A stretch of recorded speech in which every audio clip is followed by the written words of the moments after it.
everyone, I am here to talk to you about what's a monovert. I'm sure you've heard of introvert, extrovert, but what is a monovert? A monovert is someone that prefers to talk to one person. So they don't like to talk to groups, like big groups, and they don't like to be alone all the time. Now they can be alone. That's that's not the problem. It's their preference is good conversation. And that's really important to note, that it's good conversation. Conversation that's slow, or they're not interested, or with someone that takes work for them to talk to, they'd rather just not talk at all. So that doesn't help. People are kind of like cell phones, right? They need charged up and things drain them. So for a monovert, good conversation is what charges them up. When they go on a 3-hour walk, they go on the walk to talk, right? So if there's no conversation, or it's really boring conversation, or there's a lot of silence, it's not really their interest. They'll find other things to do, reasons they can't go, reasons they don't want to go. It doesn't matter. But if somebody that they really like talking to asked them to go on that same 3-hour walk, they'd be on the walk if they had time. So why that matters? Long term, monoverts can get really depressed and worn down if they don't have a job or a best friend or something that helps to charge that talk battery per se, right? So like, if you're a monovert and you decide to take up a career that's a cubicle or a place where you work alone all the time, then that can wear you down, like in the long run, right? Because of all the silent time that goes along with that. Now, how that affects motivation and other things, right? So, whatever it might be that you want to do, for example, right? If you're a monovert, half the reason you do it is for the good conversation. It's not to do it by yourself. So it's not that monoverts can't be by themselves. It's that they prefer to be around one person and talk a lot. That also means that monoverts are not super duper common, right? Introverts do really well alone. They can recharge alone. And so having that alone time for them, they can just be alone longer and longer and longer. And yes, eventually they do usually want some socialization, but being alone doesn't drain them to the same degree it does for a monovert, or an extrovert for that matter. So many monoverts have learned to disguise themselves as an introvert because they're worn down. They may not be doing it intentionally, and they may not necessarily realize they're doing it. But if you get really worn down as a monovert, then you just stop talking because you can't risk having another bad conversation, right? That they also don't get charged up by being around big groups all the time. Now, they might get charged up from a good conversation in the big group, so that's also kind of where it gets a little bit tricky to find out that they're a monovert. Is because if you go to a party and there's one other person there and you get to talk and there's some really good conversation, then it may appear that they're getting charged up from being in the group, but they're really not. It's actually the conversation with that one other person. So why does this matter? Well, long term, that's where it matters. So if you have a job that drains you, then at the end of the day, it's really important for a monovert to have a recharge. So let's look at the 3 different scenarios. Say you have a job that just drains you. You do it, but it does not make you super energized. So as an introvert, you would want to come home and you need some alone time, right, to recover for the next day. Maybe you'll read a book, watch your favorite show. You don't want to talk the entire dinner, right? You don't want to talk while you're doing dishes. You need some quiet, right? It doesn't mean somebody can't be around. It just means they don't want to talk the whole time. And that's what helps them recharge for the next day. Now, an extrovert, they have a job that drains them. Well, when they come home, they're going to want to talk. They're maybe going to text their friends. They might have a friend come over. You know, they're pretty social, right? They need that.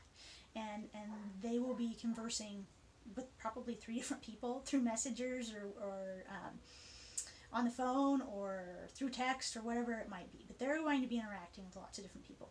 And that's how they would recharge, right? Maybe they go out to drinks with a friend, or 2 friends or 3 friends, right? And so that socialization would help them recharge and get back to where they could go to work again the next day. Now, for a monovert, that's different. If they come home and the house is totally quiet, and they have to eat dinner in silence, and they have to do dishes in silence, and they're trying to do their laundry, chores, whatever it might be in silence, every single day, that is even more battery draining. right? That there's nothing there to recharge it. And so they want to talk. They want conversation, and they want it with that one other person a lot. So say they have a best friend they come home and talk to. Well, they do dishes and do things. Great. That gives them the motivation to do the rest of those day's tasks that they didn't really want to do. I mean, really, how many people enjoy dishes and laundry and all of those things, right? So that's the big difference, is long term. If you have two different types together, there's got to be a balance, right? Because the monovert is just going to want to talk, which can be really draining for the introvert as well as the extrovert. Because the extrovert doesn't want to talk for an hour about the same topic, but a monovert will, right? Like if you take a monovert on a walk, a 3-hour walk, they're going to walk and talk the entire time. That's just what they're going to want to do. That would be their reason for exercising and going on a walk. It's a good conversation. It's not the walk. So that is what a monovert is. They recharge by talk type, by talking through conversation. So how do you tell if you're really a monovert and not just a worn down monovert and not an introvert, right? So the scenario I like to give people is, imagine you have a 3-hour block every single day for the next 30 days. And during this 3-hour block, you either have to color in a book, you go on a walk on a safe trail that you've been on 100 times, or some task like that, right? Let's go coloring or walking. So you have 3 options, and you can't change the option, by the way. Once you pick your option, it's that way for 30 days. You don't get to choose or change after that. Now, before you choose your option, pretend you have a best friend you get along with really well. And you have a group of people you get along with really well. Okay. Option A, you choose the best friend or alone for those 3 hours. And if you are with your best friend, you're not talking the entire time. There's a little conversation, a lot of silence. Option B, you pick the best friend and you talk the entire time. All 3 hours. You switch it back and forth. You converse. Ask questions, ask more questions, talk about same topics, switch topics, doesn't matter. Talking almost the entire time. Third option, you pick the group. And in that group, say there's at least 5 people, possibly more. And you chitter-chatter the entire time during that 3-hour block. In between people, light conversation, whole time, switching around, whole group, that kind of scenario. And you do this every single day. Same people, same scenario for the next 30 days.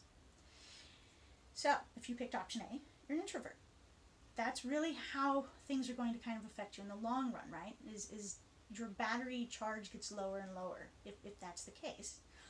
Then you'll need more and more of that silent time in between things to get the energy to do all the things you don't want to do, like eat right, exercise right, all of these dishes, cooking, laundering, anything, right?